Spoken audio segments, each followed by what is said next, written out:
Hi everyone, I hope all is well with you. Ryan here from Better Drumming, bringing you another video, and today I'll be sharing 5 simple but effective tips to help you get more gigs. So there are some factors here that are completely out of your control, but I do believe that these 5 tips will really help in getting booked more, so let's dive into them. The first one is be a good person. Now this one might seem very obvious, but it does make a huge difference. If you always bring a positive attitude and a good vibe to rehearsals, gigs and performances, people are going to want to hang out with you more and therefore want to book you more for gigs. Now, this doesn't mean you can't give constructive criticism or feedback during rehearsals or about music topics in general, but just be mindful in the way that you phrase things, as you don't want to accidentally insult or offend somebody, as this can make you less likely to be booked again for the same gig. You'd be surprised how far a smile and a positive attitude in rehearsals can go, and at the end of the day, we are very lucky to be able to play music, so let's just have some fun, bring a good vibe, and in result, you're going to make it more fun for you and your bandmates, and it's just going to be an all-around better time.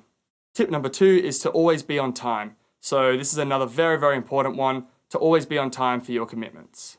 You definitely don't want to develop a reputation for someone who's always late or even flaky to commitments such as rehearsals, gigs, sound checks, recordings, etc., especially as most of these tasks you're getting paid for. Of course, every now and then things will come up and you will slip up from time to time.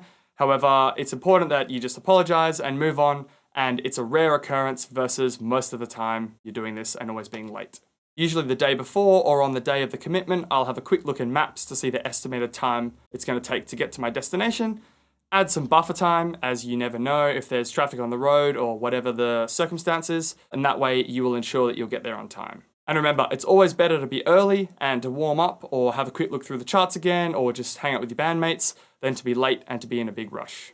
Tip number 3 is to be good at your instrument. Now, again, another obvious one, but I think most people would be surprised that the level required for upcoming shows and gigs on the booking scale is actually a lower priority, and these other factors that we're talking about make a huge difference. I think there can be a common misconception that if you just practice for 8 hours a day, then you're going to have all this work flying in, coming your way.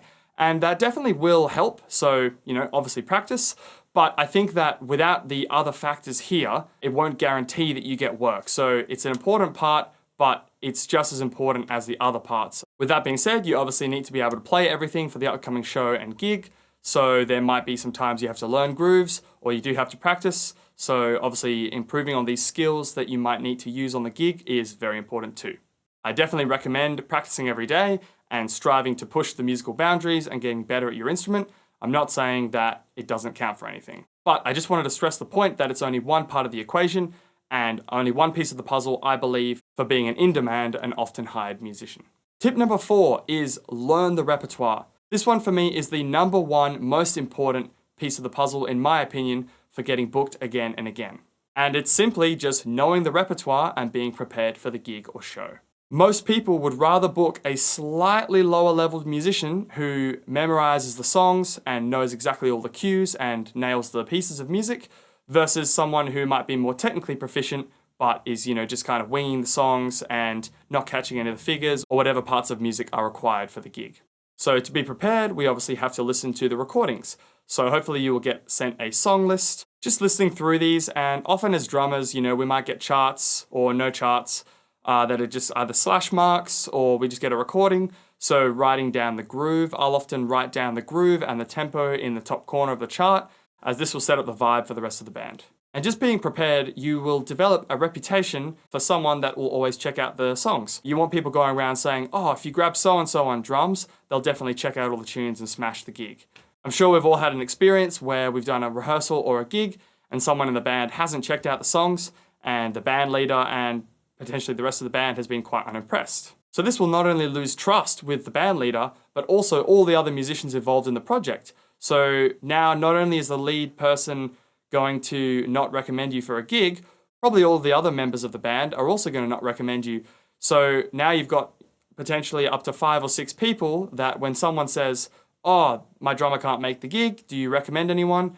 They're also not going to be recommending your name if you haven't checked out the songs. And obviously the opposite, if you have checked out everything, now you have 5 or 6 people that are going to recommend you for gigs. So if you do that every time and you get recommended for a gig, then you crush it, you get recommended for another gig, smash that one. Already you have about 30 people that you've played with who've all said, oh, that drummer's done a really good job, or whatever your instrument is. So it's really important that every time you do a gig, you really are prepared, you learn the repertoire, and you rock up and you're ready to go. So this one's really important, and remember, it's always better to be over-prepared than under-prepared. And tip number 5 is to go and check out gigs and network. So this one doesn't directly link to you getting more gigs. However, I feel like the byproduct of you going out and showing your face around in the music scene will definitely get you more gigs. So even though you might not know it, subconsciously going and supporting other people's gigs is not only giving back to the community, you get to enjoy, great music, and it's just an all-around positive vibe. This also puts you at the front of people's minds when they're booking gigs next, and it also shows people that you are serious about music. Over time, there'll be situations where people saw you at a gig, and they might go and need a drummer the next week and go, I saw so-and-so at that gig, I'll give them a call. So attending other people's gigs and shows, or any social events in the music community really, will help you over time to get more gigs, get booked more, and enjoy and share the love of music with others. So to summarize, we had be a good person, be on time, be good at your instrument, always be prepared, and go check out some gigs and shows. So I hope you found today's lesson useful. If you did, I'd really appreciate it if you hit like and subscribe. And I'd love to know what your top tips or, singular tip for getting more gigs and booked for more shows is. Drop that down in the comments, and it would be great to share that with the community. I've just set up a new mailing list for the channel, so if you are enjoying the content and want to keep up to date with when videos are released, I'm giving away a free PDF which just contains some 6-stroke roll and paradiddle soloing improvisation ideas. So if you click the link in the description below, you can sign up for that, grab the free PDF, and I'd really appreciate if you join the Better Drumming mailing list. I've also created an Instagram and Facebook page for the channel. Links are in the description, and I'd really appreciate it if you followed me on those platforms too. That's it for today. Wishing you all the best with getting gigs. Thanks again for watching. I really appreciate it, and I'll see you in the next video.